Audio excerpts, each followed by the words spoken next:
Hi, my name is Andrew McDermott, and this is the Champions Mindset Podcast.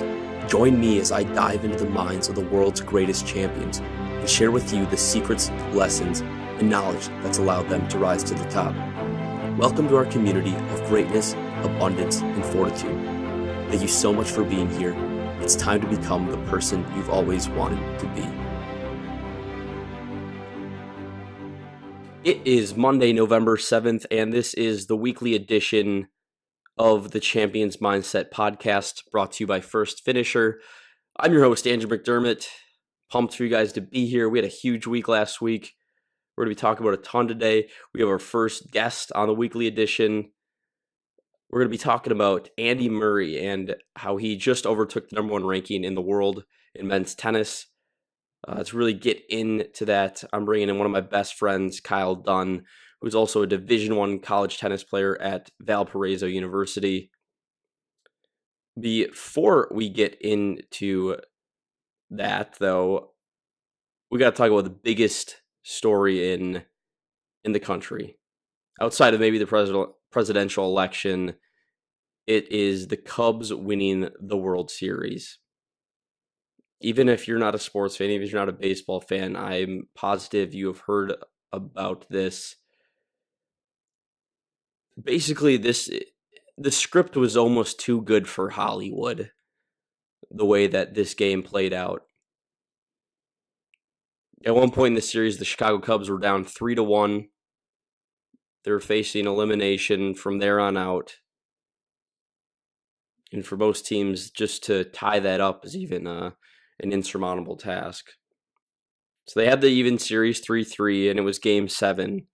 Winner take all between the Cleveland Indians and the Chicago Cubs, who had not won a World Series in 108 years. So the actual Game 7 was unbelievable. There was a ton of lead changes. Just when you thought one team would pull away, the other pulled ahead. Early in the game, there was the Cubs had a few errors that you just kind of thought, you were like, man, this is it. This is the classic Cubs. They're blowing it. Then they retook a big lead when started with David Ross, who was the 39-year-old catcher, hit a solo home run in his last game ever. A storybook ending for him. The Indians tied it up with a late home run in the bottom of the 8th. It felt like this was the classic Cubs collapse. And then right before they went to extra innings, there was a rain delay. So Game 7, the nerves are through the ceiling, and the rain stops the game. Like I said, this was almost a script too good for Hollywood. But the Cubs scored first, and there was 2 outs, and it was one of the coolest things I've ever watched. Is the third out was hit to third baseman Chris Bryant, and as he fielded it, he literally had the biggest smile on his face I've ever seen. Threw it to first baseman Anthony Rizzo, who quickly pocketed that ball, which people are saying could be worth $2 to $3 million, although Rizzo gave it to the Cubs owner right away. But man, this was one of the coolest sports events I've ever watched. I'm not a big baseball fan, and I'm not a Cubs fan, but it was just one of those moments where it didn't matter because it was history. It was really maybe the last great sports story in America of a team who hadn't won in so long. It was amazing watching people's reaction. These fans who had waited their whole lives. There's people posting videos of their grandpas and grandmas who, it was just pure bliss, and it was so amazing to watch. Some of the stuff was just almost downright crazy. There was one guy who was listening to the game on radio at his father's grave. There was another guy who had saved a beer for 60 years that he finally opened when they won. People were just going crazy. That the wall outside Wrigley, people were writing names of passed away family members or loved ones who had not lived to see the Cubs win this World Series. At the celebration parade a few days later, there were 5 million people there. It was easily the biggest sports gathering ever, and some people believe it was one of the biggest human gatherings in history. And that's why I love sports. That's why sports is such an important part of our society, because it brings together communities of people in a way nothing else can. Right now we got this ridiculous presidential election going on. There's, countless problems in this country that people have different opinions on. And something as simple as baseball could make everybody put those differences aside for a little bit and come together around this really special game, this special moment. So next up, like I said, we're going to be talking about Andy Murray, who, for those of you who don't follow tennis, Andy Murray is one of the best players in the world. He has 3 major championships, 2 Olympic golds, and he just overtook the world ranking as the number 1 player in the world. And this is enormous news because for 16 years, since 2003, there's only been 3 other men to hold that ranking: Roger Federer, Rafael Nadal, and Novak Djokovic. Murray's always been kind of the guy on the outside of that big 3, especially until he won that first major in 2012, the U.S. Open, when he beat Novak Djokovic. He never seemed like he could crack this elusive top 3 of greatness. And even after he'd won these majors, he's still never really, in the mind of tennis fans, ascended to that same level where here he is now, and he has arrived, and he's a guy who's going to be here for a long time at the top of the game, and his ascension has been nothing short of spectacular. So to talk about Andy Murray and all about his rise to the top and everything tennis related, I brought in one of my best friends, Kyle Dunn. I grew up with Kyle. We played tennis together in high school. Kyle is an amazing tennis player. He is one of the best tennis players in Wisconsin, one of the best players in the Midwest, and he is a Division I college tennis player at the University of Valparaiso, which is one of the better teams in the nation. So it was an awesome little chat between us. He had some great insight that I would never have been able to give to you guys. So I think you're really going to enjoy it. Here is my conversation with Kyle. All right, I'm here with Kyle Dunn, the first guest on the weekly edition of the show. Thanks for being here, man. Yeah, thanks for having me. It's a pleasure to be on with you. Oh, yeah, no problem, man. Looking forward to it. So we're here to talk about Andy Murray, that number 1 ranking. First guy not named Nadal, Federer, or Djokovic in 16 years to hold that ranking. And so I wanted to know, what is your initial reaction to Murray taking the number 1 spot? Well, I was pretty pumped when I saw he got it, because I've been a big fan of Murray for a lot of years, and I like all the rest of the big 3 or 4 with all those guys included. Obviously, a huge Nadal fan, but throughout the past couple of years, I really admired Murray's work ethic and perseverance to compete against these guys, even though they've looked unbeatable when each of them have been at their peaks. And Djokovic, for example, the past 5 years has just looked unbeatable. It's really inspiring to see a guy just keep working so hard and finally obtain that goal. Yeah, I mean, it's interesting to me, like, that he has been able to do this. Like you said, I'm not nearly as in tune with tennis anymore, or as much as you. Like, when we played tennis together, like, kind of the joke on the team was like, Mopey Murray, like, this is dude with this bad attitude, but obviously that's not the case.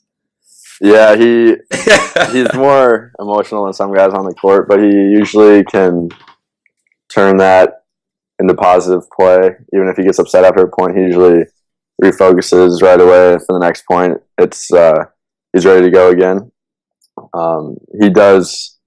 He used to yell at his mom in his box, and she was his coach sometimes, and Lendl, who's he's had for a little bit, in his box. But yeah, his mental game is one of the best in the world, obviously, as it has to be on top of the game. Do you ever think he would get to number one?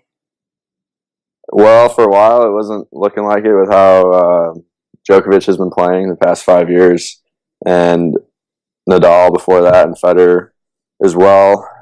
It was those big three, and then Murray was kind of He was like kind of the black sheep. Yeah, he's always just one step below those guys. right. And I know his work ethic and how hard he works off the court, and I thought it could happen. Maybe if Djokovic started to slip up a little bit, but he's really elevated his game, especially the second half of this year, to an unbelievable level and consistency. Yeah, he's won like 18 straight matches at this point, isn't it? It's something.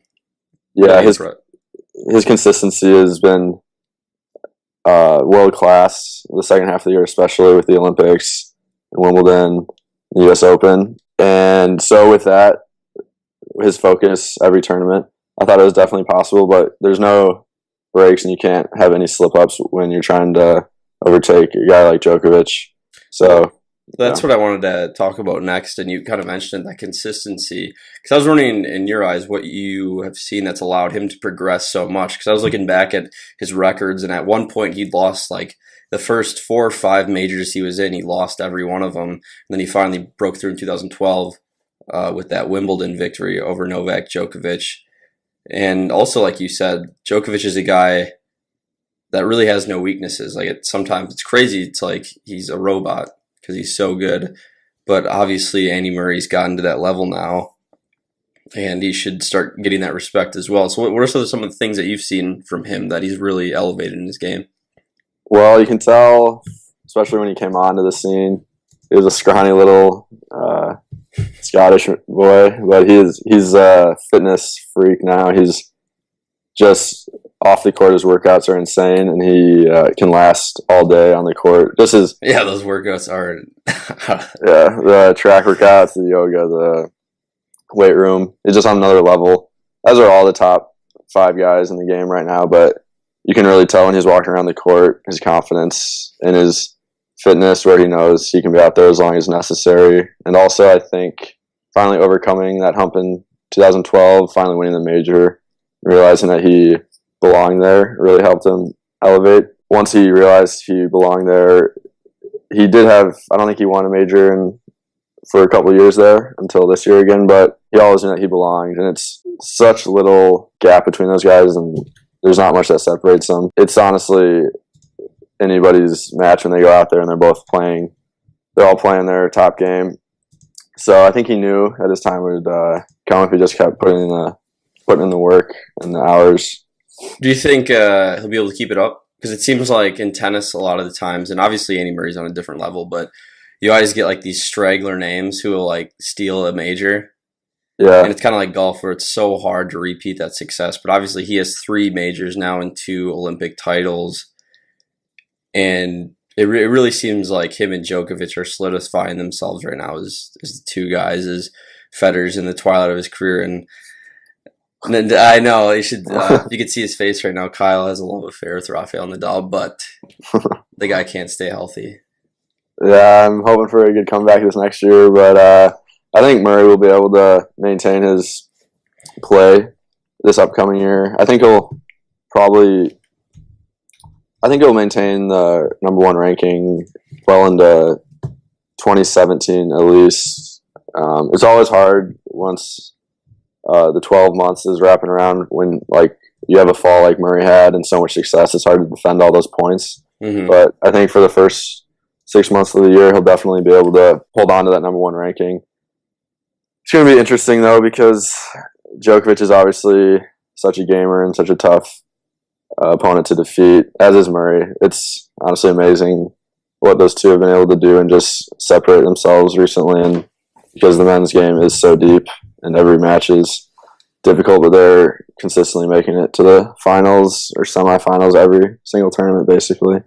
Yeah, and just to correct myself, he actually won his first major was the U.S. Open, not Wimbledon. That was my mistake. It's unreal when you look at his record, how many times he's played Djokovic in majors. Yeah, I don't know exactly what their head-to-head is, but I know he is probably still... He's still down, but... Yeah, he's fixed that obviously, and I think they'll probably play in 3 or at least 2 or 3 of the finals next year. If I had to Yeah, guess. 2 for sure, I would guess. But so one more thing I just wanted to talk about too is obviously growing up with you, like you were one of the better tennis players in the Midwest, one of the best in Wisconsin, and for you as you like progressed in your own career, and obviously like talking about Andy Murray is a completely different story, but it's still like that same mindset shift or how he has been on the attack so long and he's been chasing this ranking for so long, and all of a sudden now he is the hunted in such a mental sport. How do you keep playing with that same tenacity as being the attacker? Yeah, I mean, you never know how the new number ones or new champions are going to handle it. As Yeah, sometimes you see some people just don't handle it very well and they kind of just fade off. More so, you've seen that in the women's game in the past decade. There's been a lot of women number ones who get the number one without winning a major or something, and then they still just fade off and never do much after that. However, we've really been treated with Federer, Nadal, Djokovic, and now Murray. Hopefully, who such a treat. I know it's in the golden age of tennis right now, where they have been incredible at maintaining their success. And even if they do have a couple slip ups, they've jostled the number one, number two, number three rankings a couple times where they're all just so hungry to get that number one ranking. So I think he's mentally strong enough and it's not going to bother him too much, but he's just got to keep his same goals in mind that he does every year, which is winning majors. And now that he's achieved his number one ranking goal, he's just still got to approach every match with the same as he has the past 10 years, where he's treating every opponent the same and taking no days off in the weight room, which I don't think he is based on his work ethic. I think he'll come back even stronger this upcoming year. And I think he'll still be hungry to maintain that and have even more success and solidify himself as one of the best ever, as have Djokovic, Nadal, and Federer. And that's what you see with guys like Djokovic and Federer and Nadal when they get to that top ranking, is it really only motivates them even more to not only get there but now to dominate. Right. And the people you see fall off, they don't have that same attitude. They get complacent. They feel like they've made it and they can take their foot off the pedal. But in any sport and in any, really area of life, these guys who become the all-time best, they never stop learning. They never stop getting better. They keep after it. Yeah, and that's what they've done the past uh, 10, 12 years with all these guys. They've each gotten, when they've gotten a number one, the other guys have had to figure out how to beat them, and then so their game gets better. And then if they lose the number one spot, everybody's trying to figure out how to beat them. And Djokovic the past 5 years has literally looked like he doesn't have a weakness, and I would not know even how to play him if I like how to approach it. It's just insane because he is so solid all around. So they've really pushed each other and excelled the game to a whole nother level that a lot of people didn't even think was possible, and I'm sure it'll continue Yeah, to elevate.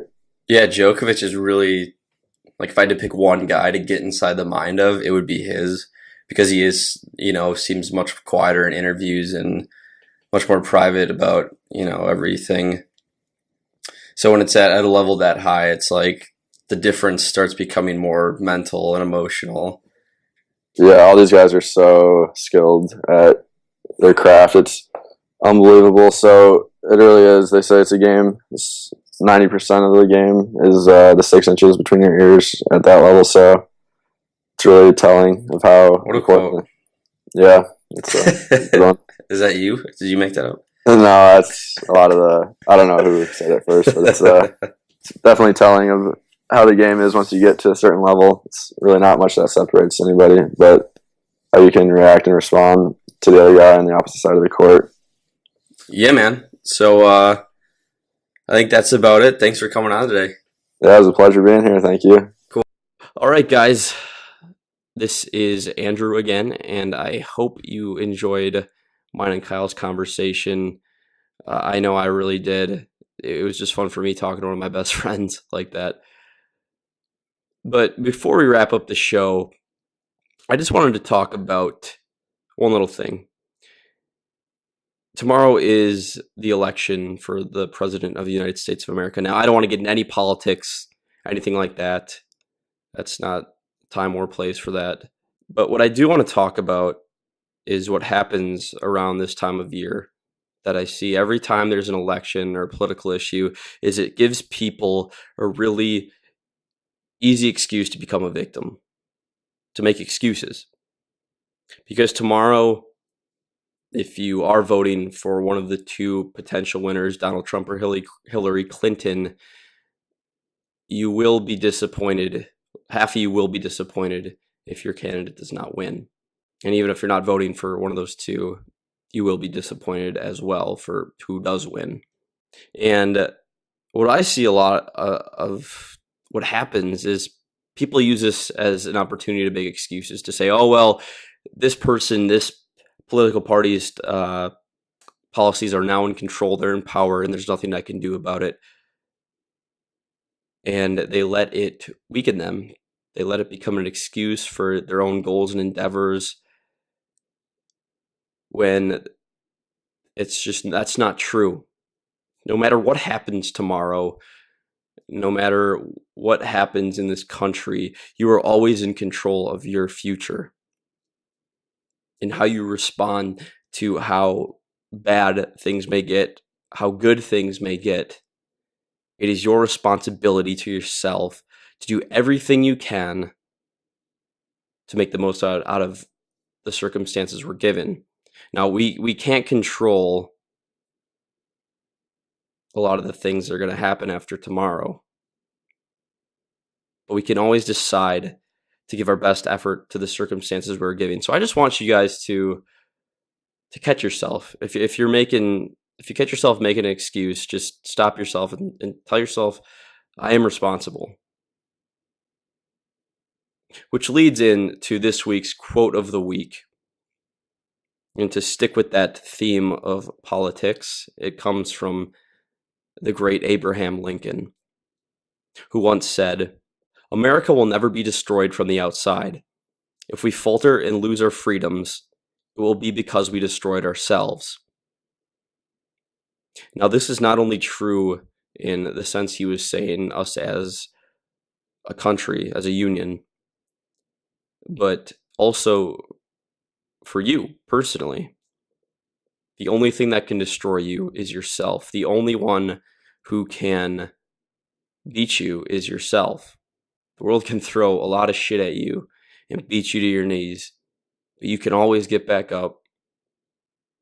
If you have that vision in your mind, what you want to achieve, if you're taking the actions to do that, if it's something that you want more than anything, no matter what happens to you on the outside, man, you got that heart inside you that you can always keep pushing. So just remember that this week and every week after, that it's what's inside you that can either make you or destroy you. That power comes from you and only you. You just have to allow yourself, you have to give yourself that power and believe in it. And that was this week's edition of the Champions Mindset Podcast. Thank you guys so much for listening. Don't forget to subscribe to the Champions Mindset Podcast on iTunes so you never miss an episode. If you enjoy the show, please leave a 5-star review on our iTunes page. I really want to get those up to start growing the show and getting more listeners. Like I've been saying, if you guys got ideas for the show, if you see amazing stories from around the world, send them in. You can hit me up on Twitter at Andrew McDermott. You can email me at andrew@firstfinisher.com. Leave a comment on our Facebook page. Follow us on all those social media sites, Instagram, Twitter, so you never miss an update from the show. Once again, thank you for listening. I will see you guys next week.